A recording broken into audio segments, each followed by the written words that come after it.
भगवद गीता हमें सिखाती है कि हमें अपने कर्तव्यों को फल की चिंता किए बिना निभाना चाहिए, जिससे हम तनाव और चिंता से मुक्त हो सकते हैं। ये हमें आत्मा और परमात्मा के ज्ञान को समझने में मदद करती है, जिससे हम जीवन के वास्तविक उद्देश्य को समझ सकते हैं और आध्यात्मिक उन्नति प्राप्त कर सकते हैं। ईश्वर के प्रति प्रेम और समर्पण हमें ईश्वर के साथ एक गहरा संबंध बनाने और आंतरिक शांति प्राप्त करने में मदद करता है। ये हमें जीवन में संतुलन बनाए रखने, सुख और दुख दोनों में समान रहने और मानसिक शांति बनाए रखने के लिए प्रेरित करती है। नैतिक मूल्यों और सिद्धांतों का पालन करने के लिए प्रेरित करती है और सत्य, अहिंसा और करुणा जैसे गुणों को अपनाने के लिए प्रोत्साहित करती है। भगवद गीता के उपदेश हमें तनाव और चिंता से निपटने में मदद करते हैं और मन को शांत रखने और सकारात्मक दृष्टिकोण बनाए रखने के लिए प्रेरित करते हैं। ये हमें जीवन में महत्वपूर्ण निर्णय लेने में मदद करती है और सही और गलत के बीच अंतर करने और सही मार्ग चुनने के लिए मार्गदर्शन प्रदान करती है। संक्षेप में, भगवद गीता एक ऐसा ग्रंथ है जो हमें एक सार्थक और उद्देश्यपूर्ण जीवन जीने के लिए प्रेरित करता है।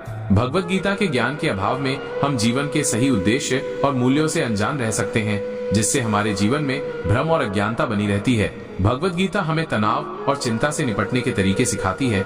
इसके ज्ञान के बिना हम छोटी छोटी समस्याओं से भी परेशान हो सकते हैं और मानसिक शांति खो सकते हैं। भगवद गीता हमें सही और गलत में अंतर करने में मदद करती है। इसके बिना हम जीवन में गलत निर्णय ले सकते हैं, जिससे हमें पछताना पड़ सकता है। भगवद गीता हमें संतोष और संतुष्टि प्राप्त करने का मार्ग दिखाती है। इसके ज्ञान के अभाव में हम हमेशा असंतुष्ट और निराश महसूस कर सकते हैं, चाहे हमारे पास कितना भी कुछ क्यों न हो। भगवद गीता हमें निस्वार्थ भाव से कर्म करने और अहंकार से दूर रहने की शिक्षा देती है। इसके बिना हम स्वार्थी और अहंकारी बन सकते हैं, जिससे हमारे संबंध खराब हो सकते हैं। भगवद गीता आध्यात्मिक विकास का मार्ग दिखाती है। इसके ज्ञान के बिना हम आध्यात्मिक रूप से पिछड़ सकते हैं और जीवन के वास्तविक उद्देश्य को नहीं समझ पाएंगे। ये हमें नैतिक मूल्यों का पालन करने के लिए प्रेरित करता है। इसके ज्ञान के बिना हम अनैतिक व्यवहार कर सकते हैं, जिससे समाज और व्यक्तिगत जीवन पर नकारात्मक प्रभाव पड़ता है। संक्षेप में, भगवद गीता का ज्ञान न होना हमारे जीवन को नकारात्मक रूप से प्रभावित कर सकता है, जिससे हम दुखी, असंतुष्ट और भ्रमित रह सकते हैं।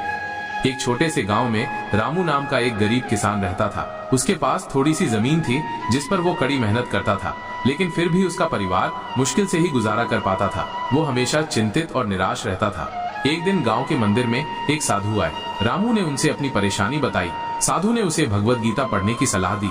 रामू ने पहले कभी भगवद गीता नहीं पढ़ी थी, लेकिन साधु की बातों से प्रभावित होकर उसने हर रोज भगवद गीता का पाठ करना शुरू कर दिया। जैसे जैसे रामू भगवद गीता पढ़ता गया, उसके जीवन में बदलाव आने लगे। उसे समझ में आया कि उसे फल की चिंता किए बिना अपना कर्तव्य निभाना चाहिए। उसने अपनी मेहनत और लगन को और बढ़ाया। धीरे धीरे उसकी फसलें अच्छी होने लगी और उसकी आर्थिक स्थिति में सुधार होने लगा। रामू ने भगवद गीता के ज्ञान को अपने जीवन में उतारा। उसने दूसरों की मदद करना शुरू कर दिया और गांव में उसकी प्रतिष्ठा बढ़ने लगी। वह अब एक सफल और सम्मानित व्यक्ति बन गया था। रामू की कहानी दिखाती है कि भगवद गीता का ज्ञान हमारे जीवन को सकारात्मक रूप से बदल सकता है। ये हमें सही मार्ग दिखाता है और हमें जीवन में सफलता प्राप्त करने में मदद करता है। भगवद गीता जीवन का एक ऐसा दर्शन है जो हमें सही मार्ग पर चलने की प्रेरणा देता है। ये हमें सिखाता है कि हमें अपने कर्तव्यों का पालन कैसे करना चाहिए और अपने लक्ष्यों को कैसे प्राप्त करना चाहिए। गीता हमें बताती है कि हमें अपने जीवन में खुशी और शांति कैसे प्राप्त करनी चाहिए। ये हमें सिखाती है कि हमें अपने मन को शांत रखना चाहिए और तनाव से बचना चाहिए। गीता हमें बताती है कि हमें हमेशा सही काम करना चाहिए और दूसरों के साथ अच्छा व्यवहार करना चाहिए। ये हमें सिखाती है कि हमें अपने भीतर की शांति और ज्ञान को कैसे प्राप्त करना चाहिए। भगवद गीता का ज्ञान हमें जीवन में उन्नति करने के लिए एक मजबूत आधार प्रदान करता है। ये हमें एक बेहतर इंसान बनने में मदद करता है और हमें एक खुशहाल और सफल जीवन जीने में मदद करता है। अगर आपको मेरे वीडियो पसंद आते हैं तो आप कई तरह से मेरा हौसला बढ़ा सकते हैं। जैसे वीडियो को लाइक और शेयर करें, इससे ज्यादा लोगों तक मेरा काम पहुंचेगा। मेरे चैनल को सब्सक्राइब करें ताकि आपको मेरे नए वीडियो मिलते रहें। वीडियो पर कमेंट करके अपनी राय बताएं, इससे मुझे पता चलेगा कि आपको क्या पसंद है और मैं अपने वीडियो कैसे बेहतर बना सकता हूं। अगर आप चाहें तो मुझे आर्थिक मदद भी कर सकते हैं। इससे मुझे वीडियो बनाने के लिए जरूरी चीजें खरीदने में मदद मिलेगी। आपका साथ मेरे लिए बहुत जरूरी है। धन्यवाद।